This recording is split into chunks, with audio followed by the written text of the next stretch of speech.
Christ the lord. ఈరోజు దేవుడు మనకిచ్చినటువంటి వాగ్దానం ఏంటంటే ద్వితీయోపదేశకాండము 5వ అధ్యాయము 12వ వచనం. నీ దేవుడైన యెహోవా నీకు ఆజ్ఞాపించినట్లు విశ్రాంతి దినమును పరిశుద్ధంగా ఆచరించుము. ఆమేన్. 6 రోజులు దేవుడు సృష్టిని సృష్టించి 7వ రోజు విశ్రాంతి తీసుకున్న రీతిగానే మనము కూడా 6 రోజులు కష్టపడి శ్రమించి పనిచేసి 7వ రోజు విశ్రాంతి తీసుకోవాలి. అయితే ఆ విశ్రాంతి దినమును ఎలా గడపాలి, ఆ విశ్రాంతి దినమును ఎలా ఆచరించాలి అనేది దేవుడు తెలియజేస్తూ ఉన్నాడు.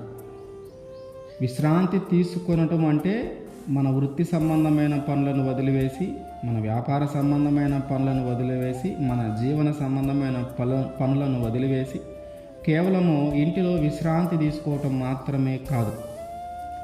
ఏమిటి దేవుడు ఏం చెప్తున్నాడంటే విశ్రాంతి దినమును పరిశుద్ధంగా ఆచరించుము. విశ్రాంతి దినమున చేయవలసినది ఏమిటి అనేది దేవుడు తెలియజేస్తూ ఉన్నాడు. ఏం చేయాలి అంటే విశ్రాంతి దినమున మన లోక సంబంధమైన పనులన్నిటిని వదిలిపెట్టి, అంటే కుటుంబ పోషణకు సంబంధించిన పనులైనను, మన జీవితాన్ని పోషించుకోవటానికి, మనల్ని మనం పోషించుకోవటానికి చేసే పనులైనను, వ్యాపార సంబంధమైన పనులైనను, వృత్తి సంబంధమైన పనులైనను, ఉద్యోగ సంబంధమైన పనులైన ఏదైనా సరే అన్నిటినీ వదిలిపెట్టి ఆ రోజు చేయకుండా దేవుని సన్నిధికి రావాలి. దేవుని సన్నిధిలో గడపాలి, దేవునితో గడపాలి, దేవుడికి ఆ సమయాన్ని కేటాయించాలి. విశ్రాంతి దినమును పరిశుద్ధంగా ఆచరించు అంటే ఆయన సన్నిధిలో నువ్వు కనిపించు. మిగతా 6 రోజులు మనం కష్టపడతాము, శ్రమ పడతాము, మన వ్యాపారం మనం చేసుకుంటాం, మన ఉద్యోగం మనం చేసుకుంటాం, మన పని మనం చేసుకుంటాం, కుటుంబాన్ని పోషించుకోవడానికి మనం కష్టపడుతూ ఉంటాం, మనం అభివృద్ధి చెందడానికి మనం కష్టపడుతూ ఉంటాం. అయితే 7వ రోజు ఖచ్చితంగా దేవుని సన్నిధిలో కనిపించాలి. మనం చాలాసార్లు ఆలోచించేది ఏంటంటే ఆ 7వ రోజు కూడా కష్టపడటానికి ఇష్టపడుతూ ఉంటాం.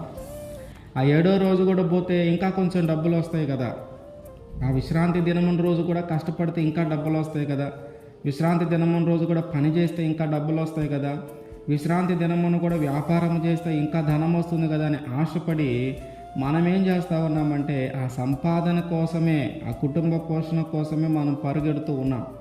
విశ్రాంతి దినమును ఆచరించకుండా మనం గమనించాల్సిన విషయం ఏంటంటే విశ్రాంతి దినమును ఆచరించకుండా ఆ యొక్క దేవుడు చెప్పినటువంటి ఆ విశ్రాంతి దినమున రోజున మనము దేవుని సన్నిధిలో కనిపించకుండా మన సంపాదనకై, మన కుటుంబ పోషణకై, మన వ్యాపారంకై కానీ మనము పరుగెత్తామంటే దానివల్ల జరిగేది నష్టమే కానీ లాభమేమీ రాదు.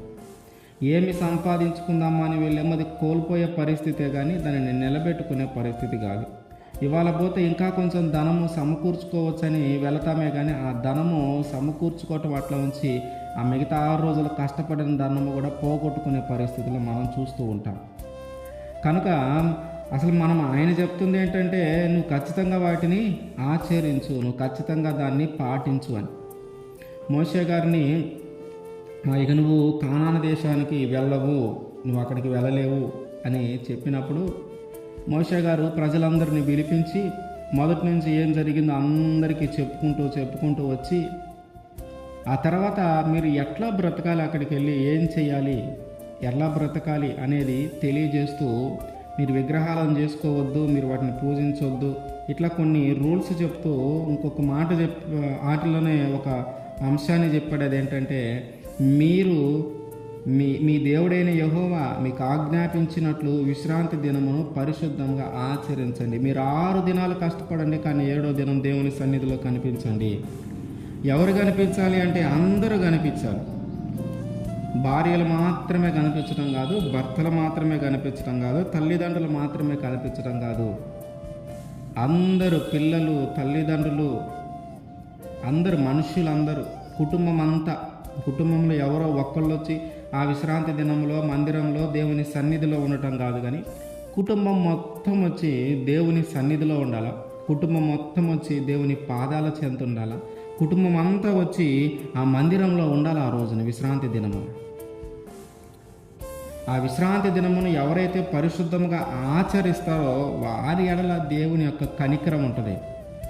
నిజమే, మనకు అవసరాలు ఉంటాయి.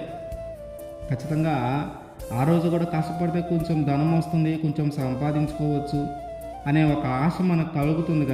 కానీ ఆ రోజును మానుకొని 6 రోజులు కష్టపడి ఆ విశ్రాంతి దినం మనం మానుకొని కానీ మనం ఉండగలిగితే దేవుడు ఆ రోజును సంపాదించుకునేది కూడా తర్వాత రోజుకి మనకి సిద్ధపరుస్తాడు.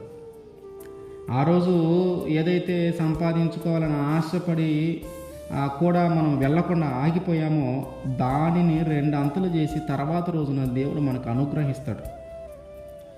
ఆ నమ్మిక మనం కలిగి ఉండాలి. ఆ నమ్మిక ఎప్పుడైతే మనలో ఉంటుందో దేవుని సన్నిధిలో కనిపించాలి అనే ఒక భయము, దేవుని సన్నిధిలో గడపాలి అనే ఒక భక్తి మనలో ఉంటే దేవుడు ఈరోజు నేను కోల్పోతూ ఉన్న దానిని 2 అంతలుగా దేవుడు నాకు ఇస్తాడనే ఒక నమ్మకము, ఒక విశ్వాసం మనలో ఉంటే మనం ఖచ్చితంగా విశ్రాంతి దినమును పరిశుద్ధంగానే ఆచరిస్తాం.